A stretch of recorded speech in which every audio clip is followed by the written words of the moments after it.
नमो नारायण। राधे राधे। श्रीमद् भगवद गीता के 8वें अध्याय के 17वें श्लोक में भगवान श्री कृष्ण अर्जुन से कहते हैं कि हे अर्जुन सुनो, सहस्रयुग पर्यंत महर्यद ब्रह्मणो विदु रात्रिम युग सहस्रांताम ते अहोरात्र विदु जना।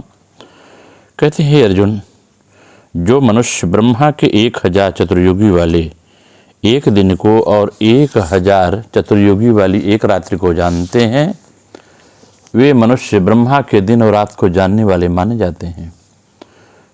इसका अर्थ यह है, इसका भावार्थ निकालें पूरे श्लोक का, तो यह निकल के आता है कि सत्य युग, त्रेता, द्वापर और कलयुग, मृत्युलोक के इन 4 युगों को एक चतुर्युगी कहा जाता है।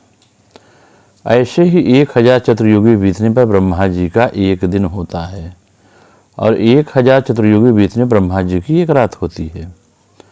दिन रात की इसी गणना के अनुसार 100 वर्षों की ब्रह्मा जी की आयु होती है। ब्रह्मा जी की आयु के 100 वर्ष बीतने पर ब्रह्मा जी परमात्मा में विलीन हो जाते हैं और उनका ब्रह्मलोक में भी प्रकृति, ब्रह्मलोक जो है वो भी प्रकृति में विलीन हो जाता है। कितनी ही बड़ी आयु क्यों न हो, वह भी काल की अवधि वाली ही है। ऊंचे ऊंचे कहे जाने वाले जो भोग हैं वे सभी भोगजन्य होने से दुखों के कारण हैं और काल की अवधि वाले हैं। केवल भगवान ही कालातीत हैं। इस प्रकार काल के तत्व को जानने वाले मनुष्य ब्रह्मलोक तक से दिव्य भोग को किंचित मात्र भी महत्व नहीं देते।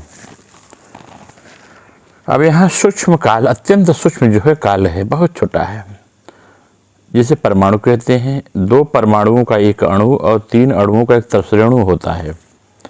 जैसे झरोखे से आधी आई हुई सूर्य की किरणों में तरसरेणु उड़ते हुए दिखाई देते हैं, ऐसे 3 तरसरेणुओं को पार करने में सूर्य जितना समय लेता है उसे त्रुटि कहते हैं। और 100 त्रुटियों का एक वेद और 3 वेदों का एक लव, 3 लवों का एक निमेष और 3 निमेष का एक क्षण होता है। 5 क्षणों की एक काष्ठा और 15 काष्ठाओं का एक लघु और 15 लघुओं की नाड़िका और 6 नाड़िकाओं का एक प्रहर और 8 प्रहरों का एक दिन रात होता है। तो 15 दिन रातों का एक पक्ष और 2 पक्षों का एक मास, 6 मासों का एक अयन और 2 अयनों का एक वर्ष होता है। इस प्रकार मनुष्य के 1 वर्ष के समान देवताओं की एक दिन रात है। अर्थात मनुष्यों का 6 महीने का उत्तरायण देवताओं का दिन है और 6 महीने का दक्षिणायन देवताओं की रात है। इस तरह देवताओं के समय का परिणाम मनुष्य के समय के परिणाम से 360 गुना अधिक माना जाता है। इस हिसाब से मनुष्य का 1 वर्ष देवताओं की एक दिन रात, मनुष्यों के 30 वर्ष देवताओं का 1 महीना और मनुष्यों के 360 वर्ष देवताओं का एक दिव्य वर्ष है। ऐसे ही मनुष्य के सतयुग, त्रेता, द्वापर और कलि, ये 4 युग बीतने पर देवताओं का एक दिव्य युग होता है। अर्थात मनुष्यों के सतयुग के 17,28,000, त्रेता के 12,96,000, द्वापर के 8,16,000 और कलयुग के 4,32,000। ऐसे ही 43,20,000 वर्ष बीतने पर देवताओं का एक दिव्य युग होता है। इसे महायुग या चतुर्युग कहते हैं। देवताओं और मनुष्यों का समय का परिणाम तो सूर्य से होता है, पर ब्रह्मा जी के दिन रात का परिणाम देवताओं के दिव्य युगों से होता है। अर्थात देवताओं के 1000 दिव्य युगों का, मनुष्य के 4 अरब 32 करोड़ वर्षों का ब्रह्मा जी का एक दिन और उतने ही दिव्य युगों की एक रात होती है। ब्रह्मा जी के इसी दिन को कल्प या सर्ग कहते हैं, रात्र को प्रलय कहते हैं। अब यहाँ कहते हैं कि अगर इसकी हम क्रिया योग के माध्यम से व्याख्या करें तो यह बात और अस्पष्ट हो जाती है और अस्पष्टता का कारण भी बड़ा साफ होता है कि साधारणतः सतयुग, त्रेता, द्वापर, कलयुग ये ही चतुर्युग कहे जाते हैं। इस प्रकार के चतुर्युग सहस्त्र बार आने पर ब्रह्मा का एक दिन और इसी प्रकार सहस्त्र चतुर्युगी समय ब्रह्मा की एक रात्रि। इस प्रकार ब्रह्मा के दिन के प्रारंभ होने पर सृष्टि आरंभ होती है और दिन भर सृष्टि वर्तमान रहती है। ब्रह्मा की रात्रि ही प्रलय रात्रि या महाप्रलय है। उस समय समस्त चराचर विश्व विप्रलीन हो जाता है। ब्रह्मा का एक एक दिन का समय एक एक कल्प कहलाता है। एक एक कल्प एक एक इंद्र का राजत्व काल है। एक कल्प में 14 मनु आवर्तित होते हैं। एक एक मनु के आविर्भाव और तिरोभाव के काल को मनवंतर कहते हैं। इस प्रकार कालगणना में ब्रह्मा की 7 वर्ष परमायु है। इसको द्विपरार्ध काल भी कहते हैं। तत्पश्चात ब्रह्मा भी नहीं जानते, अतः ऊर्ध्व चतुर्लोक जन महत्व और सतलोक का भी अस्तित्व नहीं रहता। अतः सूर्य का उदयस्त देखकर जो दिन रात का निर्धारण करते हैं वे अल्पज्ञ हैं। वे अल्पज्ञ पुरुष अहोरात्रवेत्ता नहीं है। योगी के अतिरिक्त किसी में यह शक्ति नहीं है कि वह काल रहस्य को समझे। परमित काल ही माया का स्वरूप है। इस काल का अतिक्रमण कर सकने पर कोई माया को अतिक्रमण नहीं कर सकता। जब तक जीव की देह दृष्टि है तब तक वह माया के अधीन है। जब तक वह काल के वश में रहता है जन्म मृत्यु अतिक्रमण नहीं कर सकता। महाकाल अनंत है, वहाँ जन्म मृत्यु का खेल नहीं है। यह काल जब घटस्थ होता है तभी उसका परिणाम होता है।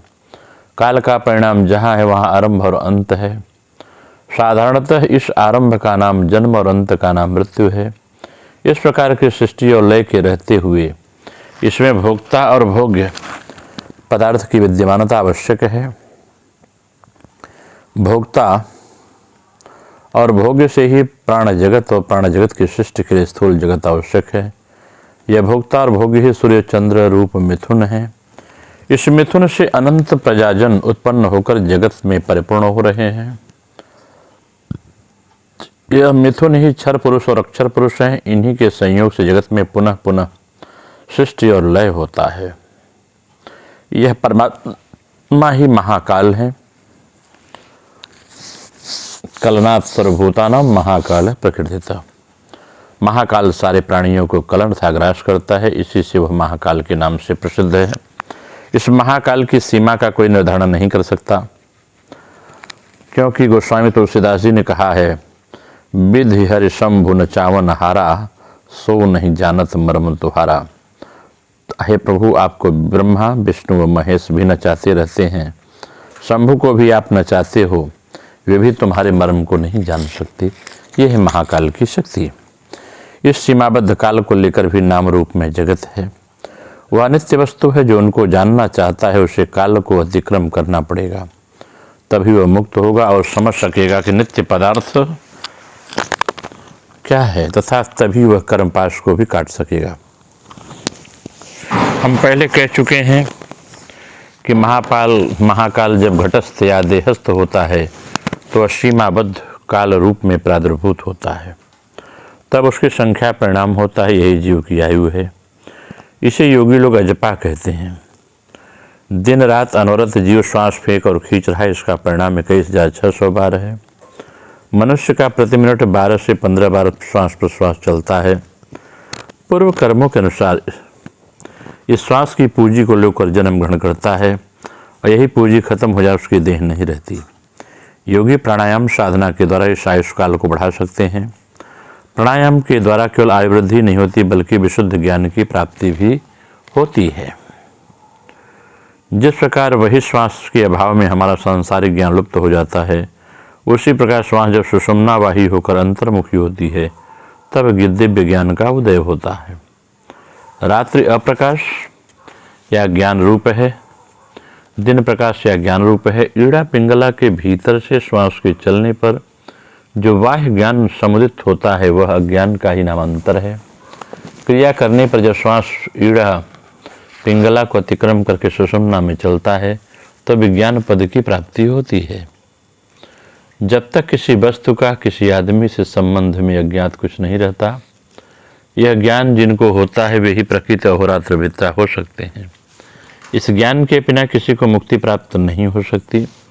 जो प्राणायाम आदि अभ्यास के द्वारा 21,600 बार जपा को कम करके 2,000 बार तक ला सकते हैं, अर्थात जिनका श्वास प्रश्वास स्वभावतः प्रति 44 सेकंड में केवल एक बार होता है, वे ही महर्षि प्रकृति ब्राह्मण पदवाच्य हो सकते हैं।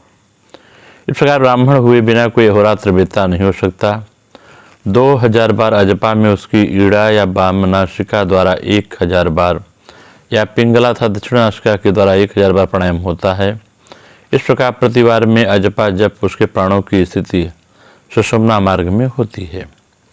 सुषुम्ना में स्थिति का अर्थ यह है कि उस समय ईड़ा सुषुम्ना से अथवा पिंगला सुषुम्ना से युक्त होती है, इस कारण इसको युग कहते हैं। इस प्रकार सहस्त्र युग ब्रह्मा का दिन, दूसरा सहस्त्र युग ब्रह्मा की रात्रि है। ईड़ा को चंद्रनाड़ी, पिंगला को श्रीनाड़ी कहते हैं। श्वास ईड़ा से पिंगला में, पिंगला से ईड़ा में जाते समय सुषुम्नागामी होता है। यही अव्यक्त पद है। सुषुम्ना में यह स्थिति काल दीर्घकाल होने पर ही वही ब्रह्म का दिन तथा ईड़ा पिंगला में श्वास की गति ही रात्रि है। इस प्रकार अहोरात्रवेत्ता पुरुषों की ब्रह्मलोक में स्थिति होती है। यह ब्रह्मलोक या सत्यलोक जीव को मूर्धा सहस्त्रार में अवस्थित है, जिनकी अजपा 21,600 के स्थान पर 2,000 होती है। जो देवलोक का 2 सहस्त्र युग है वही ब्रह्मा का अहोरात्र है। साधना के प्रभाव से जिनको इस प्रकार की अवस्था प्राप्त हुई है वे ब्रह्मलोक में वास करते हैं। योगी याज्ञवल्क्य कहते हैं कि श्वास प्रश्वास की गति बहिर्मुख होने से देहात्म बुद्धि उत्पन्न होती है। प्रामाया विकृत अवस्था है। यह अवस्था जब तक है तब तक किसी को मुक्ति प्राप्त नहीं होती। मुक्तात्मा को देहात्म बोध नहीं रहता। उनका श्वास भी सुषुम्ना वायु होकर अंतर्मुख लीन हो जाता है। उनकी फिर पुनरावृत्ति नहीं होती। नमो नारायण। राधे राधे।